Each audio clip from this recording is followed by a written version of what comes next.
Moi, j'ai le droit à combien? Oh, 15 minutes 22. Oh bah dis donc.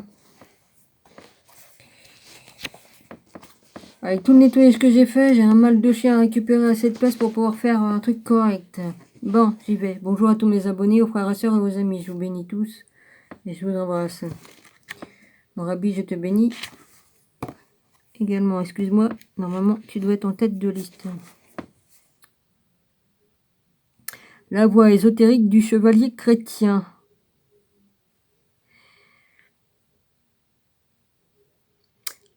Une voie d'élévation actuelle dans la tradition occidentale, les secrets de la quête du Graal. Ça date de 2000 combien? Aux éditions Trajectoire 2017. Ça date pas d'aujourd'hui. Alors, qu'est-ce qu'il y a là? Le chevalier est en elle-même... Non, excusez-moi. La chevalerie est en elle-même la poésie de la vie. Friedrich von Schlegel ou Schlegel, philosophie de l'histoire. La terre a vu jadis erreur des paladins. Ils flamboyaient ainsi que des éclairs soudains, puis s'évanouissaient, laissant sur les visages la crainte et la lueur de leur brusque passage. Il était dans des temps d'oppression, de deuil, de honte où l'infamie étalait son orgueil. Les spectres de l'honneur, du droit, de la justice, ils foudroyaient le crime, ils souffletaient le vice. On voyait le vol fuir, l'imposture hésiter, blêmir la trahison et se déconcerter. Toute puissance injuste, inhumaine, usurpée, devant ces magistrats sinistres de l'épée. Malheur à qui faisait le mal, un de ses bras sortait de l'ombre avec ce cri « Tu périras !» contre le genre humain et devant la nature. De l'équité suprême, ils tentaient l'aventure, prêts à toute besogne, à toute heure, en tout lieu. Farouches, ils étaient les chevaliers de Dieu. Victor Hugo, les chevaliers errants, la légende des siècles. Préface. Lorsque c'est MGR, je sais pas ce que ça veut dire, monseigneur, je sais pas, monsieur, non, on ne met pas monsieur avec MGR. Paul Sanda m'a demandé de faire la préface de son livre La voie ésotérique du chevalier chrétien. Je me suis interrogée sur son contenu avant d'aborder la lecture. Tant d'auteurs ont écrit sur le sujet de la chevalerie et de l'ordre du temple que j'étais curieuse de découvrir la version de son grand maître actuel. En effet, tirer la chevalerie du fratras des idées reçues n'est pas chose facile, d'autant plus que la récupération chevaleresque est a fortiori templière de nos jours est malheureusement le fait d'individus à l'ego surdimensionné ou fortement orientés. L'image du templier tailleur en pierre ses ennemis, taillant en pièces ses ennemis. Je recommence. L'image du templier taillant en pièces ses ennemis, le tabard et l'armure éclaboussée de sang n'a rien d'engageant, pourtant elle s'affiche actuellement sur des t-shirts, des coques de téléphone portables. Elle se décline à tout bout de champ dans un monde actuel éperdu de violence physique, mentale ou sinon larvée. Avant d'aborder les commentaires du livre du grand maître de l'ordre secret du temple, j'ai décidé de brosser le tableau de l'idéal chevaleresque tel que je puis y faire référence en tant que rectrice du rite gnostique nazaréen et garante de la tradition de notre propre chevalerie de Machia. C'est ainsi que je livre à un grand public quelques éléments tirés des enseignements profonds que notre sainte liturgie porteuse de la tradition essénienne autant que christique transmet à ses chevaliers thérapeutes.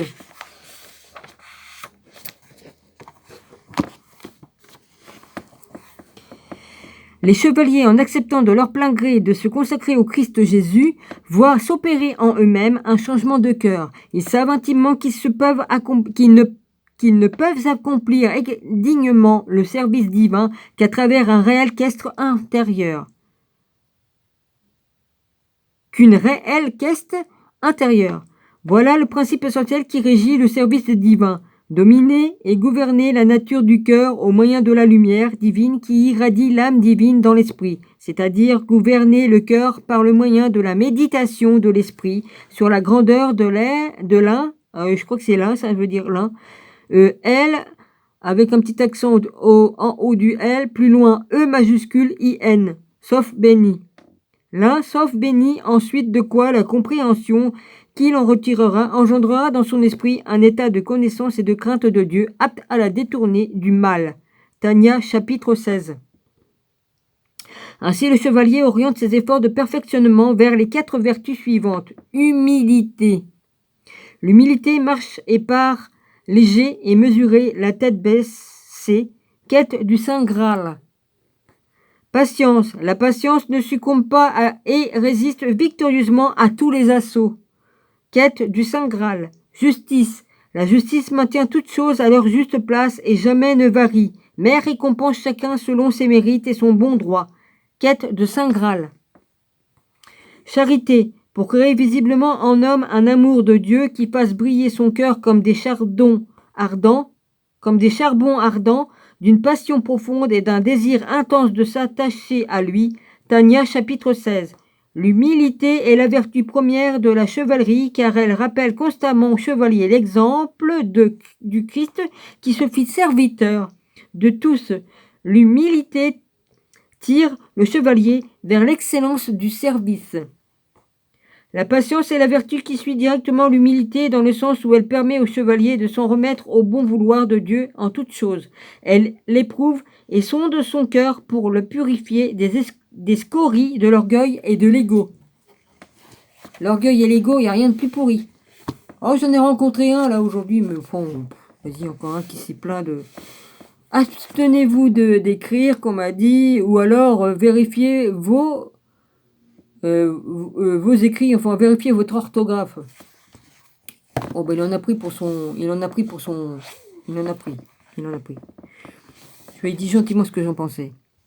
Bah déjà, j'ai pas demandé de venir me lire, et puis deuxièmement, il a pas d'ordre à me donner, et puis si ça lui plaît pas, il a qu'à pas me lire, ça c'est sûr. Hein. Ou encore un couillon, il y en a plein qui sont là pour venir embêter les gens. Même si j'écrivais sans faire une seule faute, il dirait « Oh bah tiens, il y a une virgule qui est pas à sa place. Oh bah tiens, t'as mis un point là, il fallait pas qu'il y soit. » Je trouve toujours quelque chose à dire pour venir emmerder les gens. Voilà, j'ai dit ces 3-4 mots. Et puis, j'ai fait un doigt d'honneur après. En deuxième lieu, je suis fait un petit doigt d'honneur. Vas-y, prends ça. Non mais...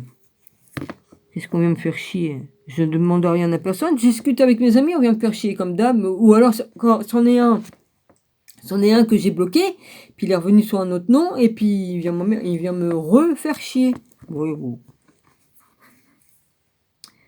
Alors, comme il est dit dans le quête de Saint Graal, à propos des chevaliers non préparés, ils ne se mirent pas en route sous le signe de la patience et de l'humilité. Sans ces vertus, les chevaliers n'auront aucun des vertus qui maintiennent l'être humain et l'empêchent de tomber en enfer. Ensuite vient la vertu de justice. Elle est essentielle car elle rend la vision équitable. Le chevalier doit élever sa vue pour ne pas faillir ni laisser ses passions le dominer. Il est au service du Messie. Il se doit de conformer ses pas aux siens. Appelé à commander ou à faire preuve d'initiative dans l'exercice du service, la crainte de Dieu et l'amour doivent les guider toujours dans un esprit de justice. La crainte de Dieu. Ah bah il y en a beaucoup qui... Hein qu'ils n'ont aucune crainte de quoi que ce soit. Et l'amour situé dans le cœur se revêt dans les actes de commandement, leur donnant la vitalité qui leur permet de s'élancer vers le haut. Tanya, chapitre 16. Ce qui nous amène naturellement à la 4e vertu qui réside dans le mystère du cœur, méditant dans les profondeurs de la compréhension de son cœur et de son esprit, d'une bouche et d'un cœur unanime, soutenant par la parole sa bouche qui a été résolue dans la compréhension de son cœur et de son esprit. Tanya, chapitre 16. Ce saint mystère nous fait entrer directement dans la communion directe avec le Christ. Cet état de don total au maître passe le cœur entièrement voué si le chevalier a purifié son esprit et son cœur de toute trace d'égoïsme et qu'il sert dans l'humilité, alors les noces de l'agneau sont sa nourriture. Merci Seigneur.